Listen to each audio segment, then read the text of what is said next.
जय गीता भागवत। श्री सुखदेव जी बोले कि हे राजा परीक्षित, महाराज इक्ष्वाकु के पुत्र निमि थे। उन्होंने वशिष्ठ जी के द्वारा एक यज्ञ आरंभ कराया। तब वशिष्ठ जी ने कहा कि हे राजन, मैं इंद्र का यज्ञ कराने आऊंगा, क्योंकि वह पहले मुझे वर्ण कर चुके हैं। तब मैं तुम्हारा यज्ञ करवाऊंगा। राजा निमि यह बात सुनकर चुप हो गए तथा वशिष्ठ जी इंद्र के यहाँ यज्ञ कार्य के हो चले गए। राजा निमि ने जीवन को क्षण भंगुर समझकर कि न जाने यह कब समाप्त हो जाए, वशिष्ठ जी की प्रतीक्षा न करके दूसरे ऋषियों द्वारा यज्ञ आरंभ कर दिया। जब वशिष्ठ जी इंद्र का यज्ञ करा के लोगे तो उन्हें पता चला कि निमि ने उनकी बात न मानकर यज्ञ आरंभ कर दिया है। निमि को अपने विद्वान तथा चिरवैरशील होने का अहंकार है, इसलिए उन्हें निमि को यह श्राप दिया कि निमि का देहावसान हो जाए। तब राजा निमि ने भी वशिष्ठ जी को यह श्राप दिया कि आपने लोभ के कारण धर्म का अनुसरण नहीं किया है, अतः आपका शरीर भी नष्ट हो जाए। इतना कहकर राजा निमि ने अपना शरीर त्याग दिया। उधर वशिष्ठ जी ने भी शरीर त्याग कर उर्वशी के गर्भ में मित्रावरुण के द्वारा जन्म दिया। राजा निमि के ऋग्वेदों ने उनके शरीर को सुगंधित वस्तुओं में रख दिया। राजा निमि के यज्ञ की समाप्ति हुई तब वहाँ देवता लोग आए। उनसे ऋग्वेदों ने यह प्रार्थना की कि आप लोग शक्तिमान हैं, यदि आप प्रसन्न हो तो हमारे राजा निमि का यह शरीर पुण्य जीवित हो जावे। देवता लोगों ने प्रसन्न होकर कहा कि ऐसा ही होगा।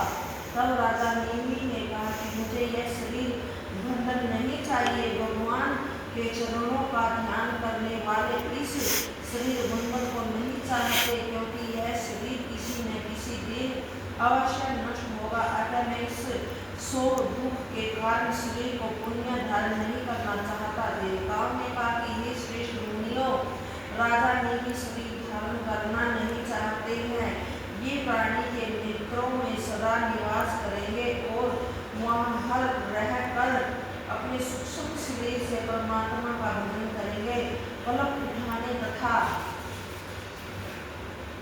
गिरने में इनका पता चलेगा। इसके बाद महर्षियों ने यह सोचकर राजा के न रहने पर लोगों में अराजकता फैल जाएगी। राजा के शरीर का मंथन किया और उस मंथन से एक सुंदर कुमार प्रकट हुआ। वही राजा जनक तथा मंथन से प्रकट होने के बाद उस कुमार का नाम मिथिल रखा गया। उन्होंने भी मिथिलापुरी बसाई। हे राजन, जनक का पुत्र उदासु का नंदीवर्धक का सुकेतु का देवराज का वैदृत का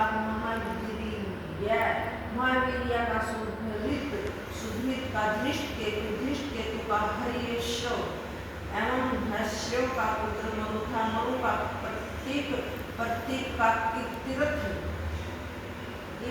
का देवमीट का विसुत का महाधृत का कीर्तिराज का महारोमा का स्वर्णरोमा का पुत्र हर्षवर्मा था। इसी राजा हर्षवर्मा के पुत्र महाराज सिरध्वज थे, जिनकी पुत्री सीता जी थी, जो हल के अग्रभाग से उत्पन्न हुई थी।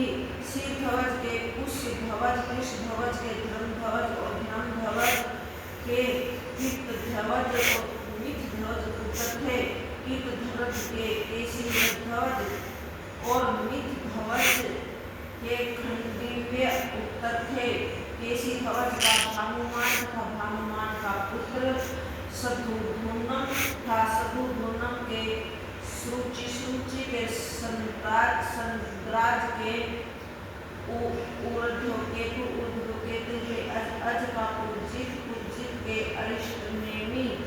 अरिष्टनेमि का सुतायु का सुपर्णक के चित्ररथ के पुत्र अक्षयमधि हुए। अक्षयमधि के सम्रत के सत्यरथ के उपगुरु के गुप्तगुरु वसंवंत का युद्ध के सुभाषण के सुतु के जय के विजय के ऋतु के सुनक के विहर्य के धृति के बाहुलास्य के कृति के पुत्र महावंशी। हे राजा परीक्षित, मिथिला में उत्पन्न सभी राजा मैथिल तथा मैथिलेश कहलाए। वे सब बड़े आत्मज्ञानी तथा धृत आश्रम में रहते हुए भी सुख दुख आदि विकारों से मुक्त थे। ये सब याज्ञवल्क्य जी के शिष्य थे। श्री सुखदेव जी बोले कि हे राजा परीक्षित, चंद्रमा के पवित्र वंश में पुरुरवा आदि अनेकों पवित्र कीर्ति वाले राजा हुए हैं। विराट भगवान के कमल से ब्रह्मा जी उत्पन्न हुए। ब्रह्मा जी के पुत्र अत्रि मुनि थे। उन्हीं अत्रि मुनि के नेत्रों से यह चंद्रमा उत्पन्न हुआ। इस चंद्रमा को ब्रह्मा जी औषधि तथा नक्षत्रों का स्वामी बनाया। उस चंद्रमा ने तीनों लोकों को विजय करके राजसूय यज्ञ किया।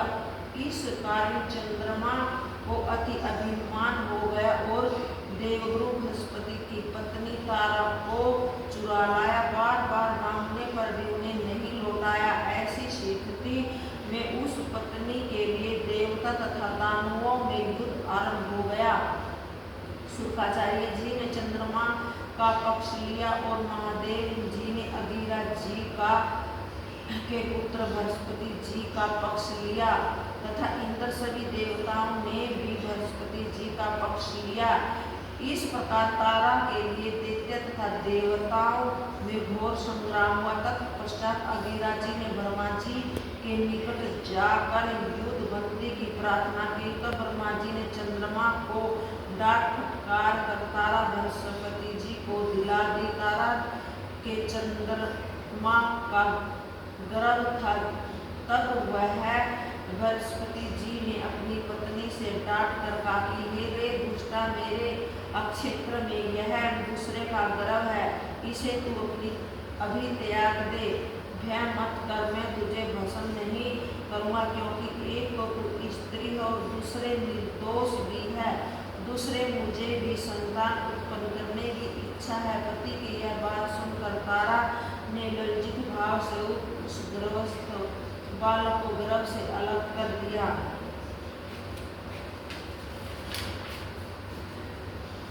उस सोने के समान चमकते हुए बालक को देखकर बृहस्पति जी तथा चंद्रमा दोनों ही मोहित हो गए और उसे चाहने लगे। दोनों में परस्पर झगड़ा होने लगा। तब देवता तथा ऋषि ने तारा से पूछा कि यह किसका ग्रह? तारा ने लज्जावश कुछ भी उत्तर नहीं दिया। तब बालक ने अपनी माता से क्रोधित होकर यह कहा कि रे दुष्टा, तू इनसे इस को मुझे शीघ्र बताती क्यों नहीं?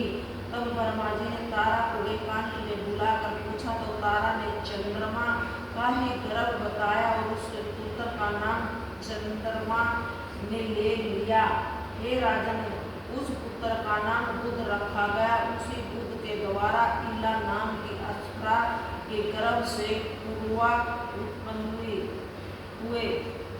एक समय इंद्र की सभा में नारद जी पूर्वा के रूप, सौंदर्य, शक्ति, धन, संपत्ति आदि का गायन कर रहे थे। उसे सुनकर उर्वशी अप्सरा मोहित हो गई और वह अप्सरा पूर्वा के निकट चली गई। वह उर्वशी अप्सरा मित्र वरुण के श्राप से मृत्युलोक में गई थी, किंतु उर्वशी ने भी पूर्वा के रूप, सौंदर्य से मोहित होकर उसे अपना पति बनाना स्वीकार किया। राजा पूर्वा उर्वशी को देखकर अति प्रसन्न हुए और मीठी वाणी से बोले कि रे सुंदरी, मैं तुम्हारा स्वागत करता हूँ।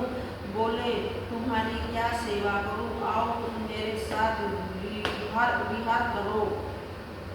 उर्वशी ने कहा कि हे राजन, आपके रूप सौंदर्य को देखकर कौन ऐसी सुंदरी होगी जो आपसे आसक्त न होगी। जय गीता भागवत।